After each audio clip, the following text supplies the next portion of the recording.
Halo teman-temanku semuanya, apa kabar? Semoga teman-teman sehat hari ini ya. Wah, teman-teman, kita prihatin ya kalau melihat pemilu kada serentak kemarin.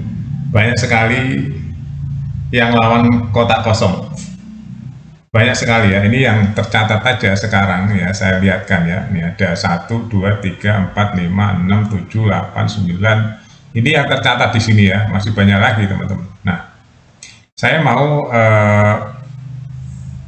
membahas mengenai Pangkal Pinang ya teman-teman. Ada beberapa yang kotak kosongnya menang ya. Ada Pangkal Pinang, terus ada lagi mana tadi? Ada 3 paling enggak ya. Jadi ada lagi paslon nomor 1 Mukan Ramadan kalah melawan kotak kosong versi Quick Count ya. Pangkal Pinang juga kalah tuh versi Quick Count ya. Padahal didukung oleh partai besar-besar ya seperti PDIP, partai besar semua ya mendukung calon itu ya. Jadi ini tanda-tanda alarm ya teman-teman kalau kita melihat dari sistem demokrasi Indonesia kali ini ya. Walaupun namanya demokrasi, tapi ini ada alarm dari rakyat yang sebenarnya ya. Kenapa kotak kosong kok bisa menang lawan calon ya? Lawan menangnya telak lagi teman-teman. Ada yang 60% ya lebih ya. Jadi kita banyak renungan ya. Kalau kotak kosong sudah mulai menang, ini artinya rakyat sudah nggak percaya lagi, teman-teman. Ya, rakyat sudah nggak percaya lagi sama partai politik atau jago-jagonya partai politik atau cara kerja partai politik yang diimplementasikan oleh elit-elit ya teman-teman. Jadi, tapi ini dilema juga buat masa depan Indonesia ya. Kalau sistem seperti ini, nanti ujung-ujungnya juga daerah tertentu nggak punya pemimpin yang representatif. Ya, ujung-ujungnya juga nanti pejabatnya dari pusat-pusat juga, ditunjuk oleh pusat, teman-teman. Jadi rakyat nanti representasinya siapa? Sedangkan ini kan pemilihan langsung. Ya. Jadi pemilihan langsung yang dipilih oleh rakyat. Sedangkan rakyat memilih kotak kosong. Coba gimana coba teman-teman ya. Pemilihan langsung oleh rakyat, tapi rakyat milih kotak kosong. Apakah nanti yang memimpin kotak kosong? Ya. Gimana dong? Nggak ada orangnya suruh mimpin. Itu artinya apa? Ini simbol teman-teman. Simbol kegagalan demokrasi, simbol kegagalan cara kerja elit politik, ya, simbol kegagalan partai politik. Berarti ini suara rakyat murni, teman-teman. Rakyat sudah tidak percaya. Ya, rakyat sudah tidak percaya. Ya, ini real ya. Kalau enggak, ini versi quick count ya, teman-teman. Jadi ironi ya, ini ironi politik namanya. Nah, ini dikhawatirkan ya di zaman sekarang ini kan cepat menyebar kemana-mana. Ya, dikhawatirkan nanti daerah-daerah lain akan seperti ini kalau tidak ada calon-calon yang merepresentasikan suara rakyat. Dengan bukti kotak kosong menang, itu berarti kan rakyat tidak percaya dengan calon yang disodorkan. Rakyat berada pada posisi yang tidak bisa memilih.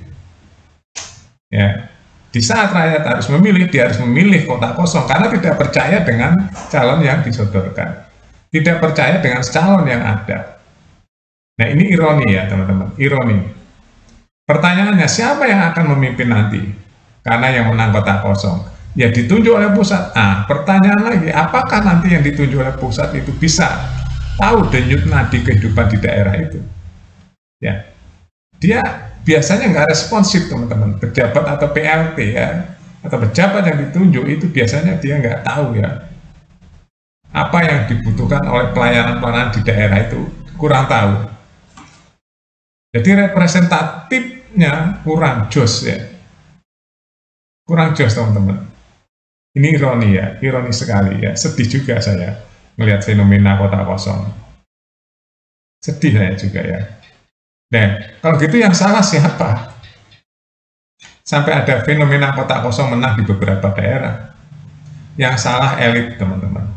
Elit berarti dia tidak tahu atau tidak merasakan apa yang dirasakan oleh rakyat. Dia tidak tahu bagaimana cara melayani rakyat, sehingga rakyat tidak percaya seperti ini. Ya, itu yang menyebabkan kota kosong menang. Rakyat tidak percaya sama elit, nggak percaya. Ya, makanya kota kosong menang. Ini PR, teman-teman ya, buat pemerintah juga. Ini PR buat elit-elit partai ya.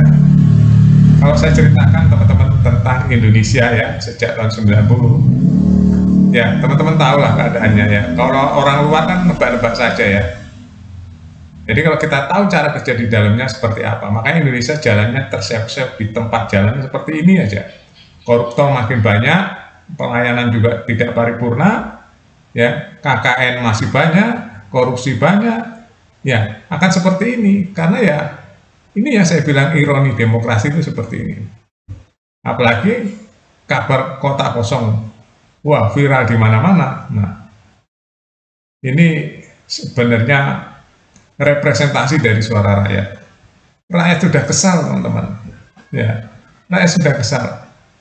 Rakyat sudah ada yang tidak percaya di daerah-daerah yang kota kosong yang menang dengan calon-calon yang disodorkan. Ya, mudah-mudahan teman-teman ya, dengan adanya fenomena kota kosong menang ini, cepat-cepatlah elit-elit partai ya, elit-elit politik ini memperbaiki diri ya. Jangan sampai ini meluas kemana-mana. Kalau sampai ini meluas yang mana-mana ya, yang dirugikan juga rakyat. Akhirnya rakyat tidak terlayani karena tidak punya wakil atau pemimpin yang ditunjuk oleh rakyat itu sendiri. Ya, katanya demokrasi.